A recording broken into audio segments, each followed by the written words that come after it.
Yo, what up players? My name is Sethner, and welcome back to another tie-dye vlog.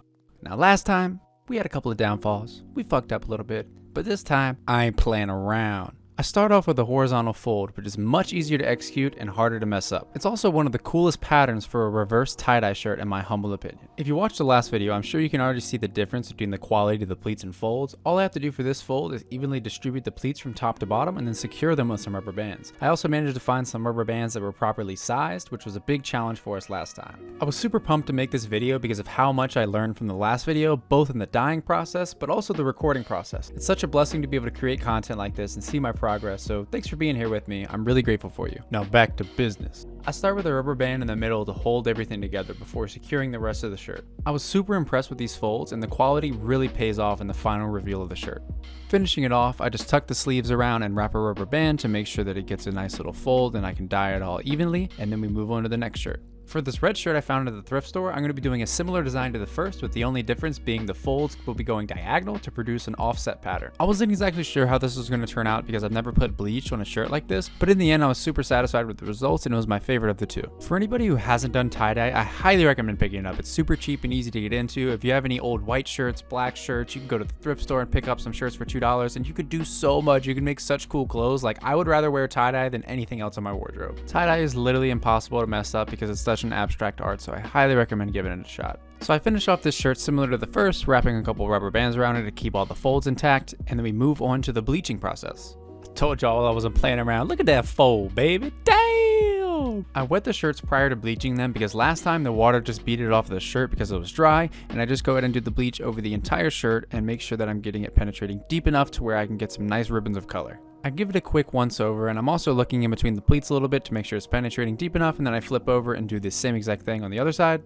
I'm being pretty conscious of how much bleach I'm squirting because I don't want it to penetrate so much to where the entire shirt is just going to get bleached, because I do want to have some black ribboning still in there because that produces a really cool abstract effect at the end. Moving on to the red shirt, I expected the bleach to completely strip away the color, but it mildly brightens the red while actually producing some darker strips of color throughout the shirt. Again, I'm just flipping it over and giving it a little once over, not letting the bleach penetrate too much because again, I want to have some strips of the original color still in there. I have a lot of time to kill in between steps, so I decided to take a step back and just appreciate life. You're welcome to join me in taking a look at what's around you and being grateful for wherever you're at in life, both physically and mentally. Sometimes we get so wrapped up in life we forget to acknowledge how far we've come and how much we've grown. So take a minute to love yourself and love life. Finally, we're moving on to the dye after soaking the shirts in a hydrogen peroxide water solution to remove any excess bleach and priming the shirts with a soda ash water solution to ensure the dye takes to the shirt properly. I spaced the rubber bands out to create even sections to serve as a guide for dyeing my shirt.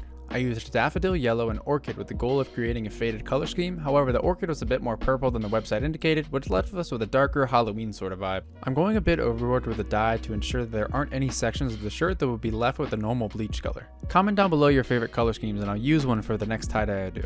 I have a lot of ideas for the tie-dye videos, and my favorite one by far is the abstract ice tie-dye, which produces some of the coolest patterns of anything I've tried and is by far the easiest. Make sure you subscribe so you don't miss it. Now that I'm confident that I haven't left any portions of the shirt blank, I set this one aside and begin dyeing the red shirt. I chose to use red fuchsia and deep orange to have a warm blend of colors to complement the varying shades of red produced from the bleach. It was awesome to see the final product of dyeing a shirt that has retained a little bit of its original color while still taking on and blending with the new ones nicely. I chose to leave a portion of the shirt blank in between each color to allow more variability and distinction between the colored sections.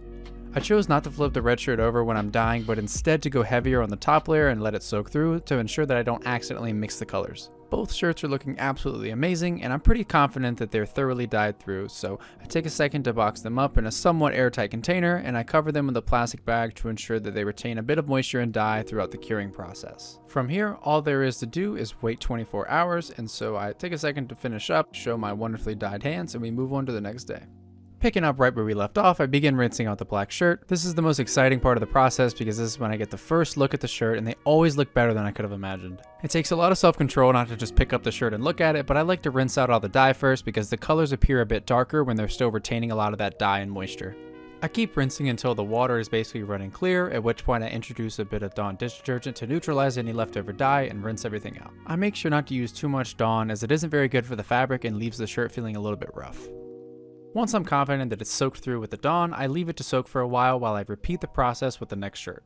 The runoff for the shirt produced some really bright, beautiful colors. However, there was a lot of dye on this shirt, so it ended up taking me probably 20 minutes before it was finally running clear. So this one was a lot of rinsing. One of my favorite things about the whole tie-dye process is the amount that you do by hand. You put a lot of personal energy into each piece, which makes each shirt really feel like your own creation. I use this time spent rinsing to put my personal energy and love into each shirt, the same way a mother might do with a home-cooked meal for her family. I'm a believer of intention, so I put loving intention into my shirts, so when myself or another person wears them, they feel that love and good energy every time. Keeping on with that rinsey rinse, a little bit more Dawn to break up any of that leftover dye still in the shirts, and then we're rinsing out of the soap with the black shirt and setting it aside to hang up, followed by the same exact process with the red shirt, and now the great reveal. Just look at them shirts. They both turned out beautiful, better than I expected, both of them unique in their own ways.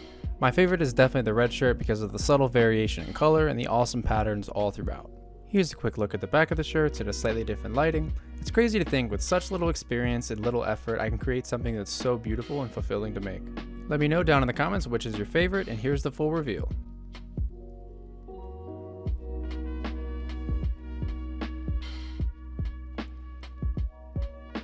Your boy back for a little bit of modeling. Looks great, comfy shirt. They're still a little bit wet because I was impatient and I just wanted to try them on. Little flex for you guys. I'm actually freaking jacked if you didn't know.